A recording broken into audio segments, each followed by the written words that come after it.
true or false? You can train your body to reduce your risk of an ACL knee injury. Watch this and find out. So we have joints in our knee where there's more than one joint. We have that are involved, right? Your ankle and your hip are very much involved with your knee. You have lots of muscles, nerves, blood supply. Your lumbar spine, your lumbar circulation can affect your knee, believe it or not, as well as the spine itself. Your pelvis can radically affect your knee, your hip especially, and your ankle especially. Those two areas have a huge impact on whether or not your knee is functioning properly, the way it was designed to function. And we're going to talk about that.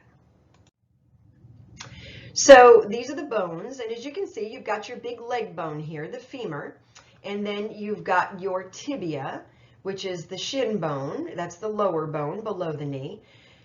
And you've got your fibula, which is that tiny little bone on the outside of the knee that goes all the way down to the ankle, which of course the tibia does as well. The femur goes up into the hip.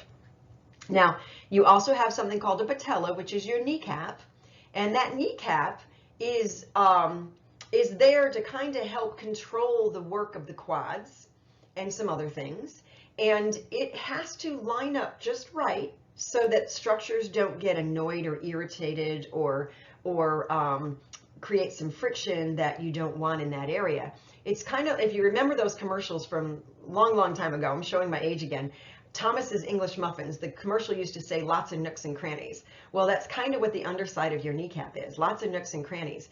And it has to line up just perfectly with the structures beneath it, behind it, so that nothing gets annoyed or irritated or rubs where it shouldn't rub. And that's all controlled by the muscles. So if the muscles aren't perfectly functioning, if they're not strong and aligned properly because of the strength or weakness or tension or too tight or maybe lax because you're very loosey-goosey in your ligaments, you did a lot of gymnastics and you were double jointed, that can affect the alignment of the kneecap, which can create some problems behind the kneecap. So as you can see here, this is a close-up picture of the kneecap, and you've got lots of ligaments. And those ligaments are very important in providing structural integrity, providing strength, support, stabilizing that knee. And the ACL, the anterior cruciate ligament, is that teeny one. You'll see a little hole in that big front patellar tendon there. And what that is that's showing you the cruciate ligament. You've got an ACL and you've got a PCL, an anterior and a posterior, and it's how they are attached between the two bones, the tibia and the femur, and that's what gives your knee a lot of stability, those ligaments. Now, obviously, those ligaments can be damaged. They can be injured. Usually it's during sports. Sometimes it's when it just goes to twist and their foot is planted.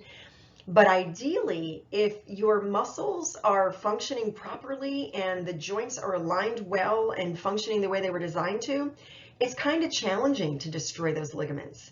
So very often, if you're warmed up properly and your ankle is fully mobile and fully stable and your hip is fully mobile, your knee doesn't have to make up for the lack in either one of those areas above and below.